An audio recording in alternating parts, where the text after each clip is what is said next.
الآن عندي موضوع في القرآن. شوف كيف أنت تنقل النصوص. يلا لو تعرض هذه النقطة. يقول محمد شمس الدين في كتابه لم أجد له فيه كلاما واضحا. هو شيء عجيب، يعني شنو قصدك لم أجد له في القرآن كلاما واضحا؟ أنا والله فسرتها، قلت يقصد أنه لم أجد له كلاما موافقا للأشاعرة، لم أجد له كلاما سيئا عن القرآن. هذا كلام ونقل له نقل واحد.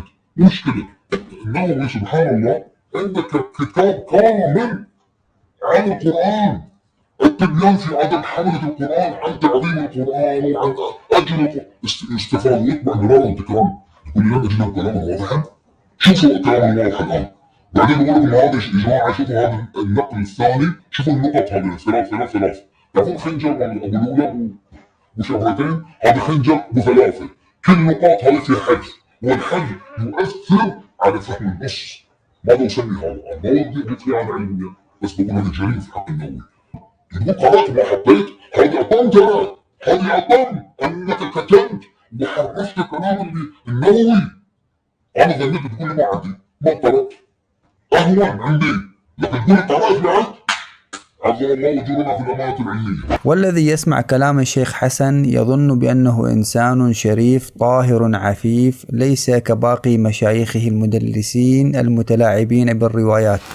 لكن عندما نفتح موسوعة الحسن والحسين تأليف الدكتور الشيخ حسن الحسيني، يقول ما نصه: محبة الفاروق لعلي والزهراء. ثم يقول الدكتور: فما قاله عمر لفاطمة الزهراء: يا بنت رسول الله صلى الله عليه وآله، ما أحد من الخلق أحب إلينا من أبيك، وما أحد من الخلق بعد أبيك أحب إلينا منك. الدكتور حسن الشيخ حسن أغلق القوس ثم عزى الحديث لمصنف ابن أبي شيبة وقال إسناده صحيح. طيب يا شيخ حسن، أنت قلت بأنه عندك كتب وتقرأ من كتب ورقية، فهل في الكتاب الورقي الذي عندك فقط هذه الجملة أم لها تكملة ولكنك بترتها وأخفيتها عن الناس يا شيخ حسن؟ هذا ما سنعرفه عندما نفتح الكتاب. فهذا مصنف ابن أبي شيبة بتحقيق الوهابي الشثري، المجلد 21 صفحة 143، كتاب المغازي، حديث رقم 39827. كما قلنا هذه الرواية موجودة في كتاب المغازي، أي أن فعل عمر يعتبر غزوة. فلنرى هذه الغزوة التي شنها عمر على من كانت.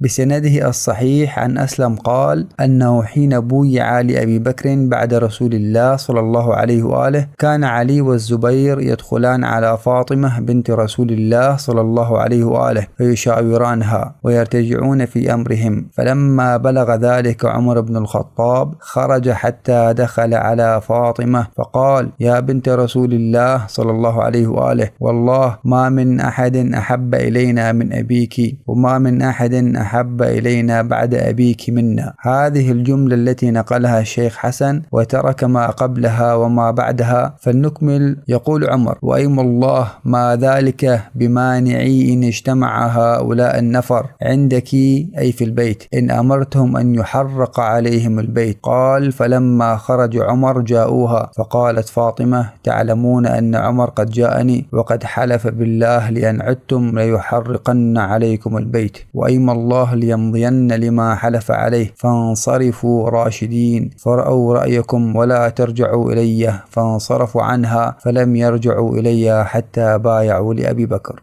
طيب يا شيخ حسن، يا دكتور حسن، هذه الرواية كاملة أمامك، لماذا لم تنقلها كاملة كما هي؟ لماذا بترتها وقصصت منها ما تريد وأغلقت القوس ولم تضع علامة بأن للرواية بقية؟ أليس هذا بتر وتدليس وتلاعب بالرواية؟ أليس هذا تلاعب بالتراث الذي أنت تنتسب إليه؟ ألا يجب عليك أن تروي تراثك كشخص أمين بدون تلاعب التلاعب؟ إذا كنت دكتور وشيخ وتتلاعب بتراثك فهذا يعني بأن تراثك أوقعك في أزمة فكرية، فلأجل ذلك تتلاعب وتبتر كما يحلو لك، تترك ما لا يعجبك وتأخذ ما يوافق هواك، مع أن الرواية واحدة والسند واحد. فأنت في الحقيقة يا شيخ حسن لست متصالحا مع تراثك، فلذلك تتلاعب هذه الألاعيب. أنت كنت تقول لماذا أخفيت عن الناس الحقيقة، وأنا أقول لك يا دكتور حسن يا شيخ حسن لماذا بترت الرواية ومسختها مسخا وأخرجتها عن مضمونها وقلبتها رأسا عن عقب؟ ألا تستحي من هذا الفعل الذي فعلته برواية المصنف التي في كتبك يا مدلس؟ هل كانت نيتك أن تخفي بأن عمر غزا هذه الغزوة على بيت فاطمة الزهراء بنت النبي محمد وهددها بحرق بيتها الذي هو بيت النبي صلى الله عليه وآله؟ إلى الله المشتكى من هؤلاء المشايخ الدجالين الكذابين المدلسين الذين يخفون عن الناس الحقيقة كما كانوا الكهنة والقساوسة يخفون عن الناس الحقيقة الموجودة في التوراة. ونعم من قال إذا لبس الحمار ثياب خيل تكشف أمره عند النهيق. لا حول ولا قوة إلا بالله. هذا وآخر دعوانا أن الحمد لله رب العالمين.